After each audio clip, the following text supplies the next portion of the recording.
صدح قضب أيه نستول تاجد هناك كمية أحكام تا رمضان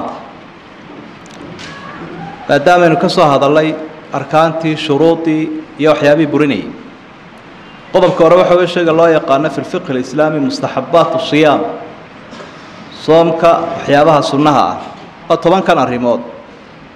مرر بدن waa dhageysteen laakiin wuxuu inuu jeednaa inaynu soo yartul marna maskaxda soo xusuusino midawaa suxuurta nabiga dhiiriye calayhi salaatu wasalaam tasaxaru fa inna fi as-suhuri baraka suxuurta uu leeyahay baraka ilaahay waa baraka diineed iyo baraka la taaban karayo xagga tamartii qofka ah waxa sunno labaad taakhiru as-suhur suxuurta la dibdhigo واصحابك زيد بن ثابت وحو لي كنتنا ايادود با ودخeeyay suxuurtii nabiga iyo aadaanka subax qodobka saddexaad waxa weey tacjiil al-fitr afurko la dadajiyo nabigu wuxuu leeyahay calayhi salaatu wasalaam la yazaalu an-naasu bi khayrin ma ajjala al-fitr dadku khayr iyo sunnadii nabiga ay ku sugnaanayaan inta afurka dadajinayaan dadajintana waxa looga jeedaa inuu gobolku dhaco qoraxdu damtida macnaha dadajin lama ilaa haddaan qoraxdu dhicina waa dembi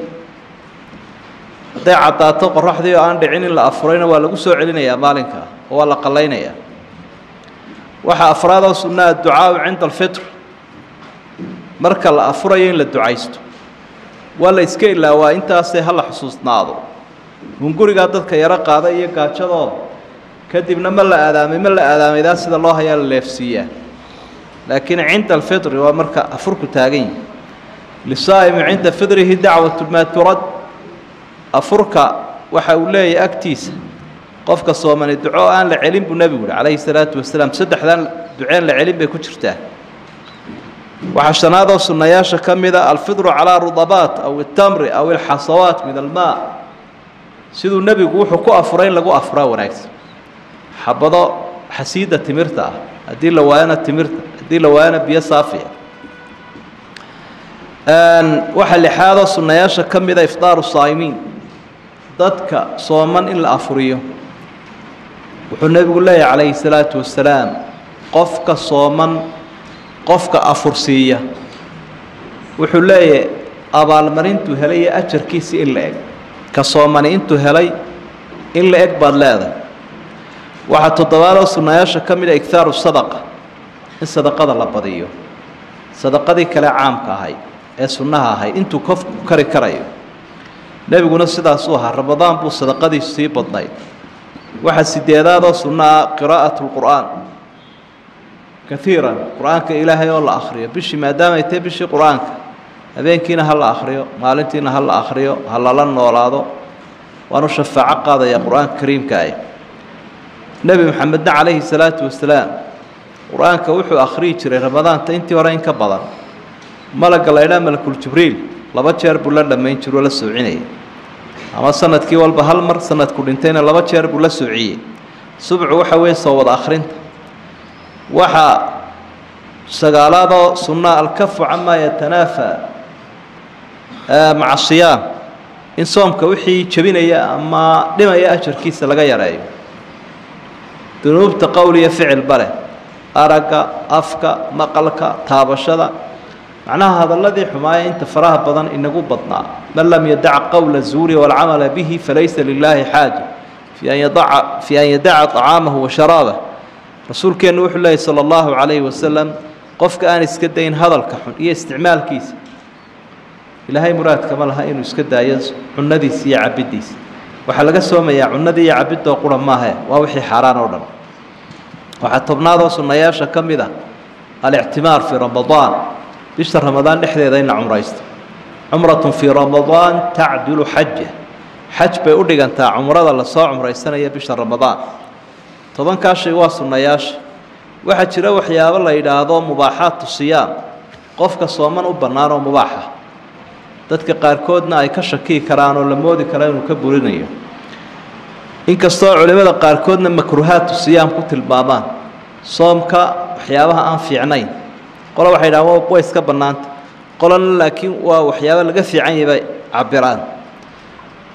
وحكم ذا عضيقه نبي وحده عليه الصلاه والسلام ومده هدي انا ديب كن نقرين salaad walba waxaan fari lahaa inay u cadaydaan markay galayaan marka ramadaan iyo qayrkiina muu kala qaadin cadaygu mar walba waa sunne labada gelin iyo habeenkiiba waxa labaadoo isaga bannaan qofka an yusbixa junuban isagoo jinaabo leh inuu waagu u baryo caaisha waxay leedahay nebiga way dhacaysay inuu waagu u baryo isaga oo jinaabo leh weliba min ahli oo xaaskiisa la kulmay maaha ixtilaam iyo waxaa kadibna uu maydhan jiray marka waagu baryo waa riwaayadii muslim waxaa u bannaan qofka xaaskiisa inuu dhunkan karo hadduu naftiisa haynayo oonay ku dhacaynin caaisha sidaasay lahayd mucaamaladaa nebigu wuu samayn jiray laakiin wuu idinka adkaabay leedahay waa xadiidkii bukhaari wuu idinka adkaa waxaan uga jeedaa naftiisu ka adkaa wa kaana amlakakum liirbin isagu may ahayn nin naftiisu way kaxaysanayso ma ahayn rasuulku naftiisu ka adkaa markaa qofkii naftiisa ka adag weeye kii kale wuu iska daynaya waxaa afraada waxyaabaha u bannaan ka mida luqluqashada iyo sandaarsiga wabaaliq fi listinshaaqi ilaa an takuuna saa'iman asxaabigu nebigu la talinaya wuxuu ku yihi markaad sandaarsanayso ama luqluqanayso ku xeel dheerow oo biyaha fiif kor u dheh luqluqashadana cunaha hore gaadhsii ilaa inaad sooman tahay mooyaane markaa waxa la diidan yahay ma aha sandaarsigii iyo luqluqashadii waa in lagu xeel dheeraadaa la diidan yahay haddaad biyii fiif tiraa cunihiina gaadhsiisa markaad luqluqanayso wuu kaa jebin karaa soomkii marka labadaba si gaaban ayaa loo fulinayaa waxa shanaadoo qofka u bannaan inuu raashinka dhadhamin kara haddii loo baahdo ooridii aqalka wax ku karinaysa iyo dabaaqii iyo ilmihii yaraa ee raashinka laga eegayay iyo ibnu cabbaas sidaasuu ahaa wuxuu leeyahay dhib ma laha qofku raashinka hadduu dhadhamiyo isagoo aan liqaynin bukhaari baa mucallaq isagaa wariyey waxa lixaada u bannaan qofka inuu indha kuulan karo ama dawooyinkii indhaha tii xaydha ahayd iyo tii dhibicdhibicda labadaba uu isticmaali karaa qofka waayo ishu way dalooshaa mana daloosho way dalooshaa laakiin ma wada furna manfad toos u furan maaha si dadban bay u furanta anas ibnu maalik wuu iska indha kuulan jiray isagoo sooman waxaa iska bannaan dhiiggan la iska qaadayo qofku uu maaragtay ka qaadayo jidhkiisa ilaa toobinkiina waa bannaaya culimmada in badan oo ka midii ay ku tegeen markaa kol haddii qofkii uu iska soo saarayo shaygan dhib ma laha iyo irbaddii qofku uu isku mudayeyba wal haddaanay mid gulukoosoo cunnaa ahayn waxaa sideedaadoo qofka u bannaanoo soomkii waxba ka yeelaynin cunis iyo cabbis aanu ka sahayn laakiin gafa macnaha haddii uu gaf u cuno uu u cabo soomkiisa waxba yeeli mayso xadiidkii saxiixaynku siduu tilmaamayay man nasiya faakala aw shariba falyutima sawma fainamaa adcamahu allahu wasaqaah qofka cune ee caba isagoo isilowsan soomkiisa ayuu ka cararin ha iska dhammaystiro ilaahay baa wuxuu cunaya wuxuu caba siiyey qodobka saddexaad aynu intaa raacin lahay waxa weeye ama waxyaabaha sunnahaba ka mid ah in aada loogu dadaalo salaada habeenkii siiba taraawiixda baynu markaa iyadana qodobo ka odhan lahayn dhowra qodobka hore taraawiixda in jamac lagu tukadaa waa mashruuc xadiidka saxiixaynkaa sidaa tilmaamaya ay leedahay rasuulku sala allahu calayhi wasalam caaisha waxay tidhi nebigaa habeen ku tukaday masaajidku asxaabtuna way ku soo urureen habeenkii labaad bay ku soo urureen marka labadaa habeenba jamac buu ku tukayay marka in jamac lagu tukado waa sunni kelina waa loo tukan karaa cadadkeeda caaisha waxay sheegtay nebigu inuu tukan jiray 10 ragcadood iyo midhka witriga labada ragcadood ee subaxana kusii xigsiin jiray intaasaa nebiga ka sugan laakiin waqtigii cumar bnu khadaab asxaabigii ubay ibnu kacbi buu yihi inatuki jamacna ummaddii waa laga dhigay 20 ragcadood baa la tukaday 3 witrigana waa la raaciyey ibnu taymiya arrintaa isagoo calliqaya ama sharax ka sii bixinaya waxa uu leeyahay cumar wuu fududeeyey salaaddii nebigu halkay ka dhaadheerayd isagoo ragcadii buu badiyey markaasuu 20 ka dhigu fududeeyey si dadku u tukan karaan marka in sidaa nebiga loo tukaday in sida cumar loo tukado labaduba way bannaan yihiin buu leeyahay sheekh sidaasii baana labaduba ay sunno ku yihiin قفك لي إن لقى بدين كرين كوبية طبعا كان فقد أخطأ أبو لي